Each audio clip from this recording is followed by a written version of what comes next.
Hey guys, welcome. It's been a long day. I am super tired and cranky, but I wanted to make this video. I know I've been like MIA and I wanted to give you the reasons and where I've been and whatnot. Two reasons. First one is I'm taking care of my mom. She just got her knee replaced. She's 70, so she needs me. So I'm here for her. Second is I am just annoyed at the state of the internet as it is right now. I'm annoyed at Google. I'm annoyed at YouTube, and I'm trying to figure out where to go, what to do. Um, Probably might come out with my own website, just have like my own little blog where I can share my thoughts and stuff. Um, I'm just so mad, and I wanted to have a conversation about that, right? I think over time, for a little bit of convenience and like fun, we gave away our freedom and our authority and are sort of living in like a big old surveillance state now. It's unfortunate, but it's here. And I think more people need to realize it, and we need to get uncomfortable. Okay, we need to inconvenience ourselves a little bit in order to take back our life, because what is this human experience, if we keep on giving away all of our thinking power to AI and just rely heavily on technology. The billionaires, the tech bros are not here to save us. They're not here to save humanity. They're not here to save anybody else but themselves, because they're all obsessed with themselves. Hence they all have like bunkers, and they're trying to do biohacking and figure out how to live like 200 years, or like put their you know their entire personality into like probably like a robot, and so they can live forever, etc., etc. um but yeah, I was just having a conversation with a friend of mine this afternoon, and she was saying how she's like, the companies that she works for is like tracking them like very heavily, like they're using AI to like track basically everything they do on the company devices, which is, I mean, to a certain extent, I know it happens everywhere, but it's kind of just freaky. Like, trust your workers, bro. So that's what I want to talk about. And the tipping point for me was, one, I have a very small channel. Like, as of this video, I have 22 subscribers, guys. So I genuinely do this because I want to share my thoughts and like sort of like just be here on the internet, the free internet that once was. Um, and even though I have a very small channel, I don't have very many views. People interact with me, and they comment, they ask me questions, and I want to interact back with them. So this individual had commented, and I wanted to respond to him. And what I found, again, teeny little channel, was Google gave me AI responses, and there were several that I can scroll through and select whichever one sounded closest to what I would have said. And obviously, if I did select one of those, Google would have learned my talking patterns and given me more and more accurate sort of recommendations next time. Now, you might think, there's nothing wrong with that. They're like, oh, great, like, it's doing the work for you. But I think it's so inauthentic. Like, if somebody's going to take the time of their out of their life to like comment or like ask you something, interact with them on a human level. I wanted to respond with what I wanted to say, right? And instead, Google was like, here you go, there's some like ready-made responses, just click on it. And like it's almost like it's like an illusion. The person that I would have responded to must have thought that it would have been me, right? If I would have selected that. But instead, it's just completely made up. And, whilst I think that's like inauthentic and unfair, and I wouldn't want to do that, it's like unethical for me. There are channels that are incredibly large, and they might use this as an amazing tool, right? Like, now they just have to click on different responding, and their fans would actually think that they're talking to the actual YouTuber. Like, they would be incredibly happy that somebody actually responded to them.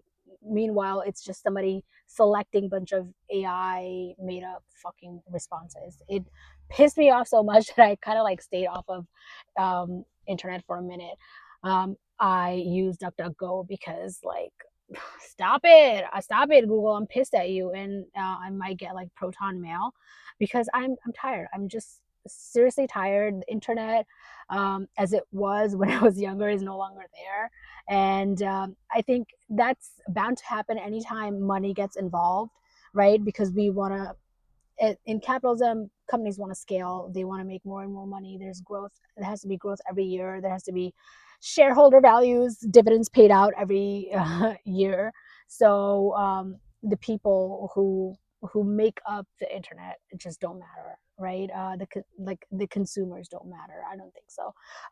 The workers don't matter. It's just the very small percentage of people who had the capital to begin with, who are just like parking their capital wherever they can, sort of, and just extracting every bit of monetary value out of this freaking world. It's pissing me off. And I think we did it to ourselves. Like I did it to myself. Like Google has all this information, the internet has all this information about me because I put it out there for free, like an idiot.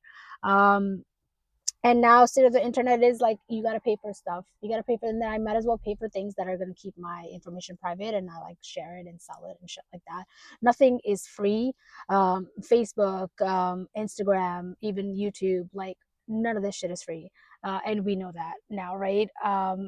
The tech bros don't mean well for the world, don't mean well for us. They only mean well for themselves. Like seriously.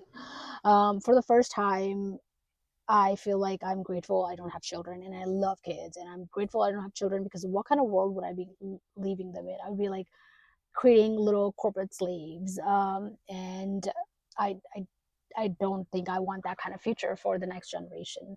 Um, Solution, at least as far as I think about it, I think we need to get a little inconvenient. Like let's get a little inconvenient, let's get a little uncomfortable, and find different avenues that we can use. Right? Like I've been shopping locally a lot. Like I really think about what I'm buying. I mean, technically, I don't have that much money to like spare income wise, but like even like daily stuff, essentials, I won't get at like a big Whole Foods or something like that. Like I'll go to like a smaller shop if I can. Even on the internet, if I'm buying something online, I'm not going to Amazon. I'm like going to like smaller individual sites and shops.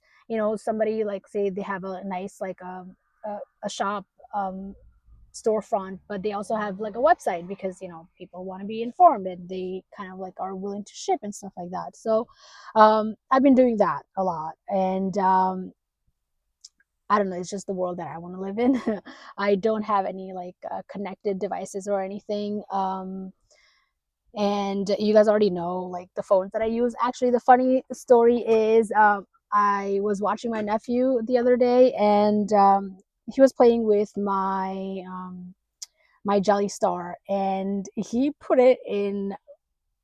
He thought it was like a little biscuit, and he like dunked it in my coffee mug, so it's gone. It's my fault. So I'm back to my flip phone, and I don't mind it because whatever. Like I can still text and get calls on.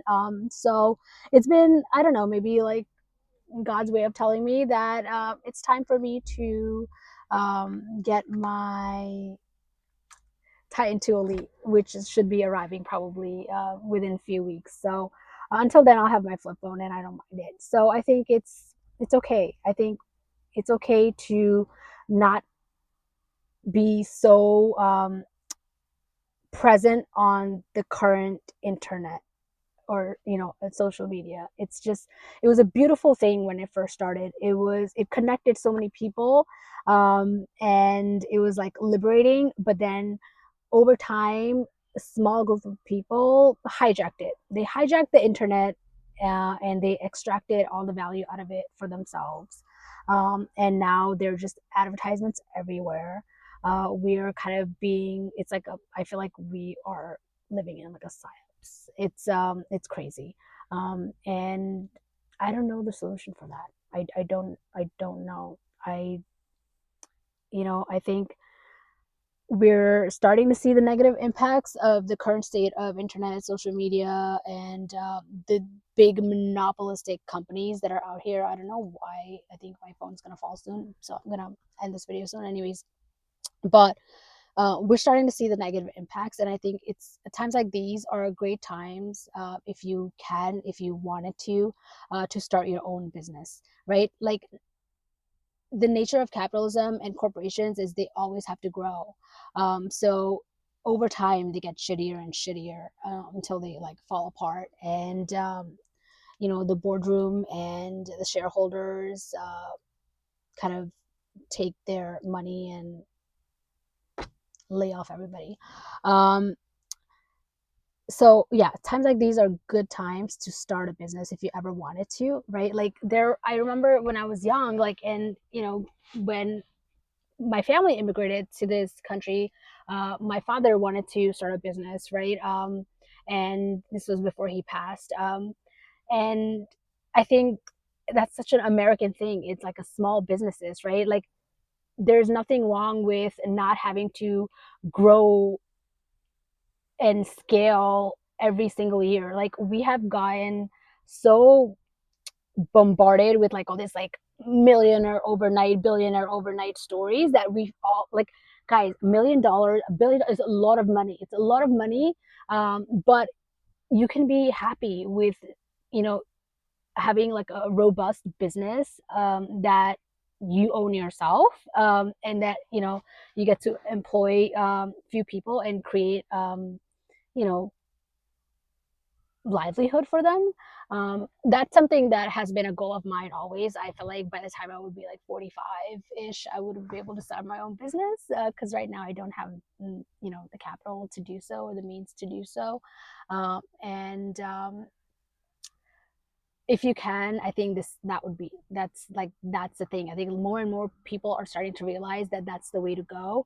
You know, I work in tech, so everybody every day is scared that they're going to get laid off. So a lot of my colleagues, everybody is like looking into what businesses they can start, you know, like if they have a support system at home, if they have a spouse that can kind of like, um, you know, take care of the bills for a little bit or have the health insurance, like they're like starting their own things. And I think it's a beautiful thing. So let me know what you think about this rant. And I'll be back later.